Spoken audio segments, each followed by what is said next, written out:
En los últimos 2 años en México estamos viviendo una transformación en los temas relacionados con el ahora llamado ecosistema emprendedor.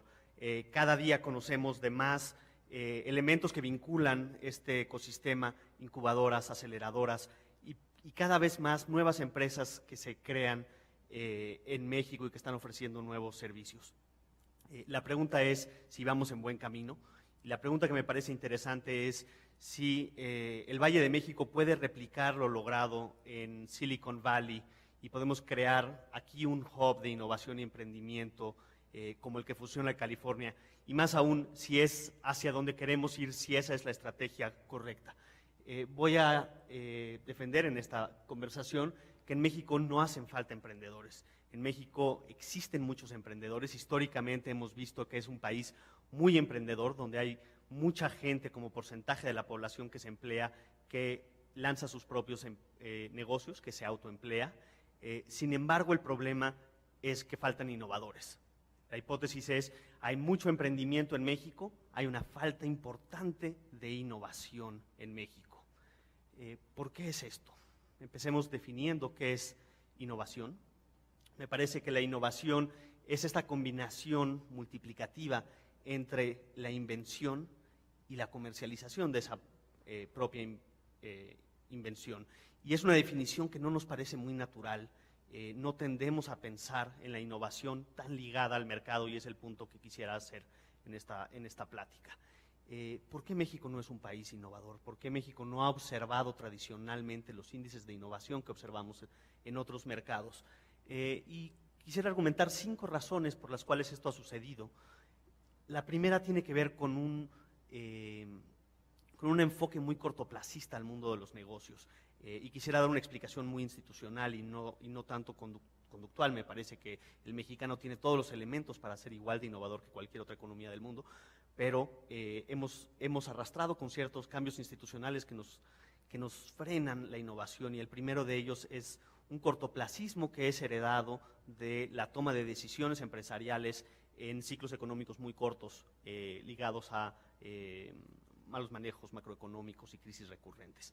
En el momento que no podemos hacer una planeación a largo plazo porque encontraremos inflaciones en dobles dígitos, porque encontraremos recesiones constantes, pues se va cortando el horizonte de planeación, y en horizontes de muy corto plazo es muy difícil hacer una innovación que tarde en madurar, que implica investigación y desarrollo, que implica el horizonte largo con el cual las ideas maduran, y eso ha frenado la innovación en México. Eso va de la mano de una consecuencia a la percepción del fracaso. Escuchamos mucho ahora la noción de que el fracaso es parte de la experiencia, y en ciertos países muy innovadores la palabra fracaso está muy ligada a la palabra experiencia y por lo tanto tiene una connotación muy positiva. En México tradicionalmente el fracaso conlleva una connotación negativa, una connotación de rechazo, y por lo tanto de minimizarlo, de meterlo debajo de la alfombra, de no hablar del fracaso, y por lo tanto se pierde una gran oportunidad de aprender del fracaso. Si tenemos esa percepción del fracaso como algo tan negativo y un lastre tan grande, pues no tomamos riesgos. Si no tomamos riesgos, no innovamos, porque la innovación va de la mano de acercarnos a algo desconocido, a algo incierto, y en esa resistencia a la incertidumbre bajamos el riesgo, por lo tanto bajamos la innovación. Un tercer elemento que me parece importante mencionar en México como un freno histórico a la innovación tiene que ver con las estructuras monopólicas en los mercados. Tema de otra conversación, pero sin duda en México tenemos un componente monopólico o organizaciones industriales con sesgos oligopólicos fuertes, y en entornos no muy competitivos la innovación es inhibida porque no es necesaria para destacar, y los monopolios con sus posiciones dominantes han practicado tradicionalmente estrategias de inhibición a quienes son los entrantes a los mercados con posiciones más innovadoras.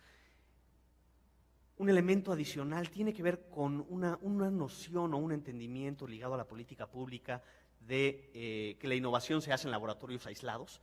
Este entendimiento de que la innovación es basado en la tecnología, desarrollado en laboratorios, en entidades públicas, universitarias, y después protegido en patentes, finalmente llevado al mercado como una solución que se desarrolló en estos laboratorios aislados donde existe la verdad que se debe encontrar y después presentar al mercado. Y me parece una percepción muy falsa, y sobre todo cuando lo comparas con otros lugares donde la innovación es mucho más fluida, porque contrasta con ese ámbito más colaborativo, más participativo y de interacciones. Eso va de la mano con esta percepción falsa al no entender la innovación como esta multiplicación entre invención y comercialización. Si nos quedamos solo con la parte de invención, tenemos esta noción equivocada de el inventor como un héroe solitario, como alguien que solo tiene un momento de epifanía brillante, a partir del cual trae una solución y lo logra solo como una batalla quijotesca para llevar algo al mercado y después el mercado lo recibe. Todos estos son frenos a la innovación en la percepción que tenemos en México de la misma. Todos ellos están explicados por cambios institucionales que se han ido forjando y que han impedido, y hay un desbalance grande entre la innovación que se observa en otros lados y la innovación que se observa en México. ¿Qué hacer al respecto? ¿Puede México recuperar un grado de innovación que le permita acercarse más a estos ecosistemas que tienen un movimiento de emprendedores más dinámico y sobre todo con una contribución mucho mayor a la productividad de la economía? Me parece que sí, me parece que hay elementos que debemos entender en México, me parece que hay elementos que debemos ir internalizando en nuestro propio discurso sobre la innovación para hacer el cambio. Uno de ellos tiene que ver con construir sobre hombros de gigantes. En México tenemos un bagaje sobre la innovación, como sobre muchos otros temas, donde queremos ser muy puristas e inventar todo de cero. Y somos muy críticos de lo que pareciera ser una reproducción de otras innovaciones en algún otro lado. Y nos parece descalificable cualquier avance innovativo que viene de otros avances. Y eso es muy falso, eso es completamente equivocado. Si observan, un ejemplo que me parece relevante es Google, como una gran empresa en innovación, claramente un ejemplo de innovación, y sin embargo si lo disectas, lo que encuentras es que los emprendedores de Google no hacen otra cosa que tomar buscadores que ya existe el Altavista en el mercado, existe el entendimiento de por qué el mercado accede a buscadores, y lo combinan con algoritmos que ya existen, en el mundo de la publicación de investigación académica en cuanto al ranqueo, y juntan dos cosas que existen afuera, las combinan y crean algo más potente. Y esa capacidad de combinar cosas que ya existen es lo que hace los mercados mucho más innovativos, no la percepción del innovador aislado en un laboratorio que va a encontrar desde una tabla rasa la nueva idea. Tiene que ver con la capacidad de tener buenos fracasos. ¿Qué significa un buen fracaso? Pues significa un fracaso sobre el cual te puedes levantar rápidamente y puedes haber aprendido sobre él para ir generando experiencia. Entornos como Silicon Valley son muy propensos a generar una buena red que permita que al caerte te levantas rápido, y esta percepción del emprendedor como alguien con apetito al riesgo, que va buscando riesgo, es equivocada, es falsa. Lo que hace un buen emprendedor, lo que hace un buen innovador en mercados maduros es entender cómo minimizar el riesgo, cómo lograr más tomando riesgos muy medidos, y tenemos que aprender en México a generar las redes sobre las cuales la gente puede ir tomando riesgos y ser bien recibidos por la sociedad en sus fracasos para volver a construir. Y necesitamos capital listo. Este es un tema que empieza a surgir. Capital listo me refiero capital inteligente en su entendimiento más claro en el venture capital que no solo aporta el dinero como un commodity, sino el conocimiento, el consejo que acompaña, y listo en el sentido de que esté disponible y que se pueda usar cuando la innovación aparece. Mercados más maduros tienen estas redes de soporte y este capital listo, y eso es lo que estamos construyendo en esta creación del ecosistema emprendedor. Y por último y más importante, tenemos que entender a la innovación como un proceso de colaboración extrema. En los análisis que se han hecho sobre qué sucede en Silicon Valley, qué sucede en economías que tienen mucho más propensión a la innovación, lo que se ve es una gran colaboración entre los diferentes elementos. No es solo la presencia de las universidades, no es solo la presencia de las grandes empresas, no es solo los apoyos de política pública, es la colaboración, el compartir información y hacer que haya como colisión de ideas constantemente, lo que surge, lo que fomenta que aparezca más innovación en México. Debemos aprender a fomentar esta colaboración extrema. Reconociendo estos cambios que se requieren en la percepción que tenemos de la innovación en México para contrarrestar los frenos históricos institucionales que tenemos sobre la innovación, propongo retomar esta definición de innovación como invención más comercialización y ponerle atención a la parte de la comercialización. De nuevo, parece contraintuitivo, parece que es la parte con menor valor, pero en mi entendimiento de construir un ecosistema emprendedor le otorgo mucho valor a la parte de comercialización. Y comercialización significa entender la relación entre esa invención y la parte comercial es el mercado, y en el mercado están los consumidores. Y lo que quisiera proponer es entendamos mejor al consumidor. ¿Qué sucede en términos del consumidor? No ya del origen de la invención desde un punto de vista de investigación y desarrollo de tecnología, sino en un entendimiento del consumidor para ver qué es lo que necesita, qué es lo que está ávido de recibir, qué problemas requiere que se le resuelvan, y en el entendimiento de ese consumidor podemos acercar mucho mayor innovación hacia él. El consumidor mexicano tiene ciertas particularidades, el nuevo consumidor, este metaciudadano, está cambiando, y en los cambios en los patrones de consumo de los ciudadanos aparecen oportunidades. Me parece que entender y aprovechar esas oportunidades es el elemento sobre el cual podemos construir un nuevo ecosistema donde se fomente la innovación, donde se fomente el emprendimiento de alto impacto, que éste contribuya al crecimiento de la productividad en México. Así que, ¿cómo es este consumidor? ¿Qué está cambiando en términos del consumidor en México? Un consumidor que desde un punto de vista demográfico y económico está accediendo a las clases medias, ese acceso a la clase media con el gran debate que existe en términos de las estadísticas, tiene que ver con el acceso a servicios que antes no tenía, el acceso a educación, a salud, a transporte.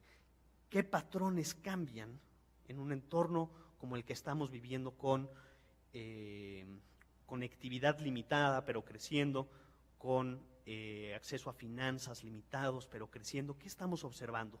Y me quisiera tomar un único ejemplo para ilustrar a lo que me refiero, y tiene que ver con un cambio en cierta generación del consumidor, donde comienza a entender que el beneficio que recibe al ser consumidor está en el uso y no en la posesión de los bienes. Esto es solamente un ejemplo, pero vivimos en una sociedad donde el consumidor durante mucho tiempo acumuló bienes. El tener el bien le daba ese beneficio, y entonces nos volvimos adquirentes de bienes durante mucho tiempo, lo cual ocasiona que nos volvamos rebasados de lo que tenemos, y lo cual a su vez ocasiona que haya un efecto enorme en el medio ambiente, en nuestra sociedad, en términos de ineficiencia económica. El consumidor actual comienza a reconocer eso, y lo que busca es recibir solamente el uso, el goce del bien, y no el tenerlo. Y eso es un cambio enorme, y estamos comenzando a ver los beneficios de ello. La suma de muchos, la participación en el ahora llamado consumo colaborativo, me parece que puede llevar a México como uno de los motores a partir de los cuales se genera innovación. El hecho de que existan ecobicis, con una de las redes con mayor crecimiento en el mundo, y con ciertos patrones que revelan que esto no es un tema conductista. En México, el sistema de ecobicis es el sistema a nivel mundial con el menor índice de vandalismo, cosa completamente contraintuitiva a la percepción que tenemos del consumidor mexicano, y funciona muy bien. Temas de autos compartidos, car sharing, carpooling, sistemas de transporte. El mexicano tiene un gran problema en la transportación en el Valle de México, pues resolvámoslo con esta intuición de que no quieren tener coche, lo que quieren es el servicio, es transportarse. Entonces, autos compartidos, existe Carrot. Aventones permite que redes compartan y solucionen el problema en conjunto. acceso a financiamiento, pues hagamos fondeo colectivo. La participación ciudadana comienza a fomentar este consumo colaborativo e información colaborativa, políticas públicas que puedan estar basadas en la información que la gente alimenta para resolver sus propios problemas. Me parece que es un punto en donde van a comenzar a surgir muchas empresas que, entendiendo el consumidor, hacia atrás pueden proveer la invención necesaria para atender esa necesidad. Eso no surge de un laboratorio, eso no surge de una patente, surge de un buen entendimiento y después de un buen modelo de negocio que permita la defensa, las barreras a la entrada, la captura de valor sobre el valor que se está creando para el consumidor. Enfatizo este consumo colaborativo, lo veremos más, pero tiene que ver con el rol que jugamos como empresarios o como creadores de esta innovación, pero también como consumidores. Y lo que es interesante es que estamos en ambos lados. No es alguien que dicta algo y que después hay un consumidor pasivo que lo recibe, sino los consumidores nos volvemos activos y generamos la propia oferta que queremos consumir. En conclusión, ¿qué es lo que veo? Veo que México no debe tratar de emular el desarrollo de hubs de innovación como Silicon Valley. Me parece que el tratar de replicar algo tan particular como lo que se ha dado en el norte de California nos asegura llegar al fracaso. Lo que me parece mucho más potente es entender que vivimos en un valle, como es el Valle de México, enorme, con una gran cantidad de consumidores que están cambiando y que en la medida que nos enfoquemos a entender ese cambio en el consumidor, podemos, a partir del mercado, construir la innovación que contribuya a la economía de México. Muchas gracias.